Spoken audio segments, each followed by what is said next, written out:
స్థానిక సంస్థల ఎన్నికలకు వైఎస్ఆర్ కాంగ్రెస్ పార్టీ సిద్ధంగా ఉందా? లోకల్ వార్ కోసం ఆ పార్టీ వ్యూహం ఏంటి? వైసీపీ అమ్ముల పదిలో ఉన్న అస్త్రాలేంటి? పులివెందుల జెడ్పీటీసీ ఉప ఎన్నిక నుంచి ఫ్యాన్ పార్టీ పాఠాలు నేర్చుకుందా? స్థానిక ఎన్నికల పోరుపై పార్టీ నేతలు ఏమంటున్నారు? పార్టీలో అంతర్గత కుమ్ములాటలు ఎలాంటి ప్రభావాన్ని చూపుతాయి?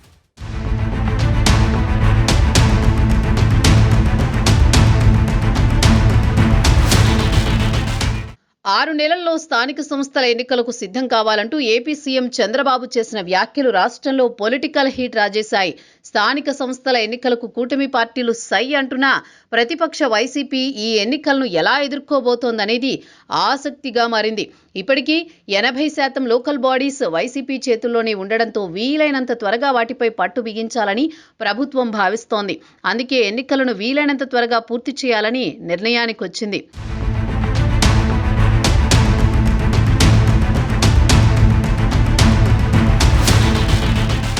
2024 సార్వత్రిక ఎన్నికల నుంచి వైసీపీకి ఫలితాలు ఏమాత్రం సానుకూలంగా రావడం లేదు. అసెంబ్లీ ఎన్నికల్లో వైసీపీ కేవలం 11 స్థానాలకు పరిమితమైంది. ఇటీవల జరిగిన పులివెందుల ఒంటిమిట్ట జెడ్పీటీసీ ఎన్నికల్లో సైతం వైసీపీకి వ్యతిరేక ఫలితాలు వచ్చాయి. వైఎస్ జగన్ ప్రాతినిధ్యం వహిస్తున్న పులివెందులలో జెడ్పీటీసీ ఉప ఎన్నిక సందర్భంగా అధికార పార్టీ వ్యవహరించిన తీరు అప్పట్లో రాజకీయంగా పెద్ద చర్చకు తెరలేపింది.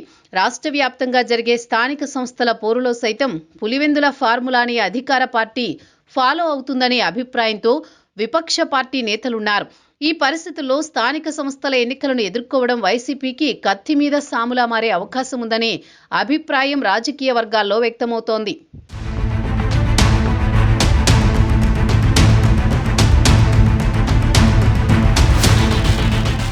ఎన్నికలకు ముందు ఇచ్చిన ఏ ఒక్క హామీని కూడా అధికారంలోకి వచ్చాక కూటమి ప్రభుత్వం అమలు చేయడం లేదని వైసీపీ కొంతకాలంగా ఆరోపిస్తోంది. అదే సమయంలో తాము అధికారంలో ఉండగా అమలు చేసిన సంక్షేమ పథకాలను సైతం ఆపేశారని జగన్ పదే పదే గుర్తు చేస్తున్నారు.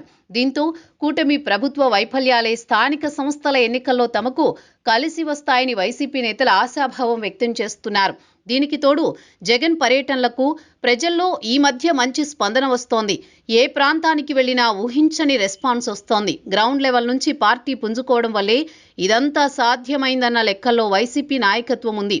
స్థానిక సంస్థలు వస్తే సమర్థంగా ఎదుర్కొనేందుకు పార్టీ సిద్ధంగా ఉందన్న టాక్ ఉంది.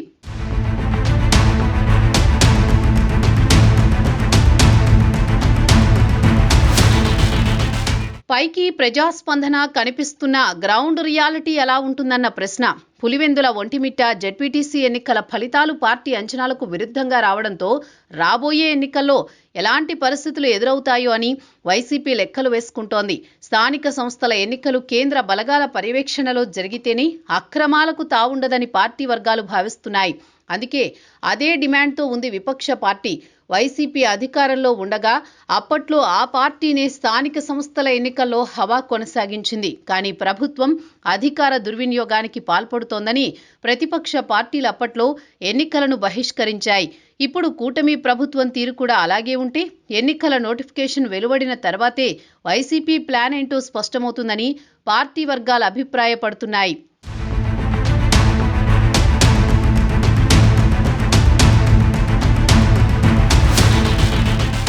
2024 సార్వత్రిక ఎన్నికల్లో ఓటమి తర్వాత వైసీపీ నేతలు చాలా మంది ఇతర పార్టీల్లోకి వెళ్లిపోయారు. దీంతో కొన్ని నియోజకవర్గాల్లో నాయకత్వ లోపముంది. మరోవైపు గత ఎన్నికల్లో సోషల్ ఇంజనీరింగ్ పేరుతో చేసిన ప్రయత్నం వికటించింది. దీంతో ఎన్నికల తర్వాత జగన్ కొన్ని నియోజకవర్గాల్లో సమన్వయకర్తలను మార్చారు. ఈ మార్పులు చేర్పులు తాజాగా పార్టీలో అంతర్గత విభేదాలకు కారణమవుతున్నాయనే చర్చ ఉంది. గత ఎన్నికల్లో పోటీ చేసిన అభ్యర్థులను పక్కన పెట్టడం, కొత్త వారికి నియోజకవర్గ బాధ్యతలు అప్పగించడంతో క్షేత్రస్థాయిలో ఆధిపత్య పోరుతో సమన్వయం కొరవడిందనే వాదన వినిపిస్తోంది. స్థానిక ఎన్నికల్లో టికెట్ల వ్యవహారం కూడా తలనొప్పిగా మారేలా ఉంది. పార్టీలో తాజా పరిణామాలు స్థానిక ఎన్నికల్లో తీవ్ర ప్రభావాన్నే చూపే అవకాశం ఉంటుంది.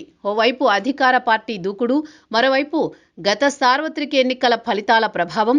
వీటికి తోడు పార్టీలో అంతర్గత కుమ్ములాటలు, లోకల్ ఫైట్లో ఎలాంటి ప్రభావం చూపబోతున్నాయో వైసీపీ శ్రేణులకే అంతు చిక్కడం లేదు.